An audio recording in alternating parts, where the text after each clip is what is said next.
빅데이터 시대에 왜 인생을 마감하는 사람들의 마지막 말을 모은 데이터는 없을까 궁금했었습니다. 물론 쉬운 일은 아니겠죠. 한 사람의 인생이 담긴 마지막 말 한마디를 적는 인류 공동의 게시판만 하나 있어도 가능하지 않을까 싶기도 한데요. 하지만 아직까지 제가 찾지 못했을 뿐 이런 일을 해오신 분들이 있다는 것을 알았습니다.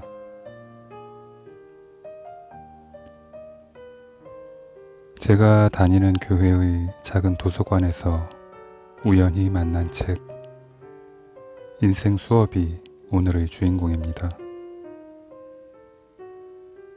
이 책은 삶의 끝자락에 닿은 사람들이 깨달은 지혜의 언어로 가득합니다.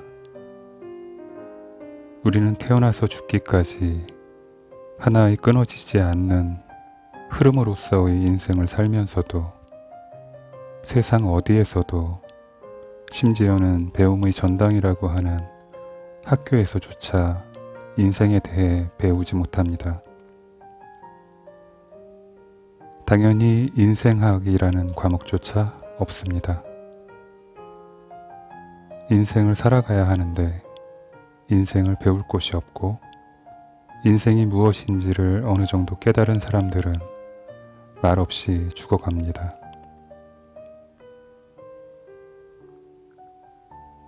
주어진 것이어서 속절없이 인생을 살아낼 수밖에 없는 우리에게는 삶이라는 한 글자의 낱말 자체가 우리의 인생 전체를 관통하는 무거운 화두가 될 수밖에 없습니다. 생의 마지막 순간에 원하게 될 것, 그것을 지금 하라 라는 무거운 명제로 시작되는 책. 이 명제를 실행에 옮기기 위해 어떤 가장은 내일 아침 회사 책상 머리에 앉아 사직서를 쓰게 될지도 모르고, 설거지를 하며 이 방송을 듣고 계시던 어떤 어머니는 고무장갑을 벗어던지고 외출 준비를 하게 될지도 모릅니다.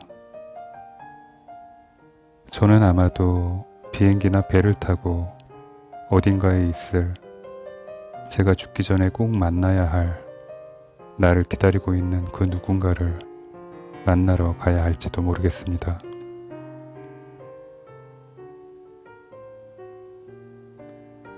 이 책은 특이하게도 시인이자 이 책의 번역자이기도 한 류시화 씨의 서문으로 시작되는데요. 마치 저자의 프롤로그처럼 읽히기도 하는 이 서문만으로도 책을 다 읽은 것 같은 착각에 빠지게 됩니다. 그만큼 책에 담겨진 보석들의 정수를 뽑아놓은 것 같은 느낌이랄까요? 서문의 일부분을 읽어보겠습니다. 죽음을 눈앞에 둔 사람들은 위대한 가르침을 주는 교사들이다. 삶이 더욱 분명하게 보이는 것은 죽음의 강으로 내몰린 바로 그 순간이기 때문이다. 우리는 배움을 얻기 위해 이 세상에 왔다. 태어나는 순간 누구나 예외 없이 삶이라는 학교에 등록한 것이다. 살아있는 한 그 수업은 계속된다. 그리고 충분히 배우지 못하면 수업은 언제까지나 반복될 것이다. 우리가 지구로 보내져 수업을 다 마치고 나면 나비가 누에를 벗고 날아오르는 것처럼 우리의 영혼을 육체로부터 해방하는 것이 허락된다. 우리가 배워야 할 과목들은 사랑, 관계, 상실, 두려움, 인내, 받아들임, 용서, 행복 등이다.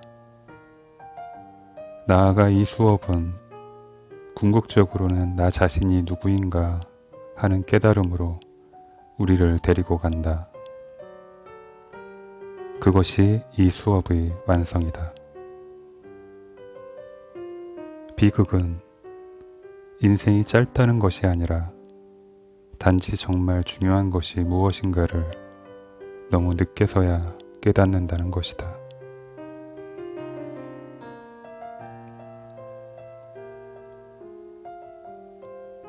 다음에 읽어드릴 대목은 이 책의 1장 자기 자신으로 존재하기에 쓰여진 머리말입니다. 배움을 얻는다는 것은 자신의 인생을 사는 것을 의미한다. 갑자기 더 행복해지거나 강해지는 것이 아니라 세상을 더 이해하고 자기 자신과 더 평화로워지는 것을 의미한다. 당신이 배워야 할 것이 무엇인지 알려줄 수 있는 사람은 없다. 그것을 발견하는 것은 당신만의 여행이다. 저는 이 글에서 자신과 평화로워진다라는 표현에 가슴이 쿵 하고 울렸는데요.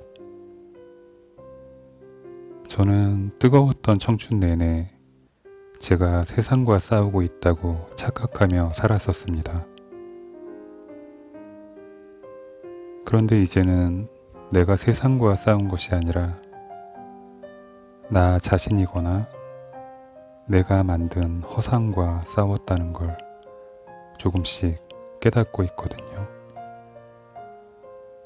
여러분들은 어떠신가요? 다음에 읽어드릴 부분은 2장 사랑 없이 여행하지 말라의 한 대목입니다. 사랑이 가진 모든 힘과 위대함에도 불구하고 사랑은 어렵습니다. 우리는 사랑을 얻지 못할까봐 두려워하고 사랑을 얻으면 그것이 오래가지 않을까봐 두려워합니다. 다행히도 진실한 사랑은 틀림없이 존재하고 우리가 꿈꾸는 사랑도 불가능한 것만은 아닙니다. 그것은 분명 존재하지만 우리가 선택한 방법으로는 그것에 다가갈 수 없습니다. 진실한 사랑은 완벽한 동반자나 가장 좋은 친구를 찾으려는 꿈속에서는 살지 않기 때문입니다. 사랑에 대한 조건은 관계를 무겁게 짓누릅니다. 무조건적인 사랑을 방해하는 가장 큰 장애물은 그 사랑이 되돌아올 수 없을지도 모른다는 두려움입니다. 우리는 사랑의 감정이 받는 것이 아니라 주는 것에 있다는 것을 모르고 있습니다. 다음으로 3장 관계는 자신을 보는 문의 머리말을 읽어보겠습니다. 사람과의 관계에서 때로 텅 빈 공간이 되라. 다른 사람이 지나다니게 하라. 자신 안에서 세계의 영혼을 발견하고 인간 안에서 신의 정신을 보라. 그것이 진정한 관계이다. 삶은 거울과 같다. 삶에 미소 지으라. 그러면 삶이 당신에게 미소 지을 테니까.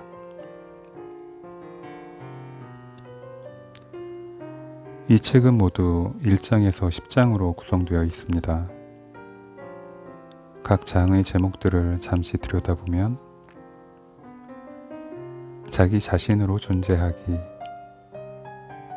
사랑 없이 여행하지 말라, 관계는 자신을 보는 문, 상실과 이별의 수업, 아직 죽지 않은 사람으로 살지 말라, 가슴 뛰는 삶을 위하여, 영원과 하루. 무엇을 위해 배우는가? 용서와 치유의 시간. 살고 사랑하고 웃으라. 그리고 마지막으로 두 저자의 말로 마무리됩니다. 저는 책에 이름을 적거나 밑줄을 긋지 않습니다. 책의 주인이 되는 것은 오직 한 권의 책을 읽어 나갈 때 뿐이라고 생각하기 때문입니다. 하지만 이 책을 읽는 동안에는 무수한 문장 아래 마음의 밑줄을 그었습니다. 이 책은 한 줄 한 줄의 문장이 모두 꽃이고 꽃향기로 가득한 꽃밭입니다.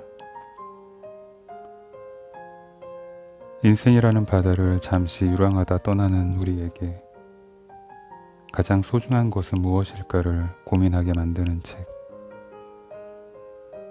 문득 저의 삶의 마지막 시간 앞에 섰을 때 과연 저는 어떤 말을 하게 될지 궁금해집니다. 그리고 여러분들의 마지막 말도 궁금합니다.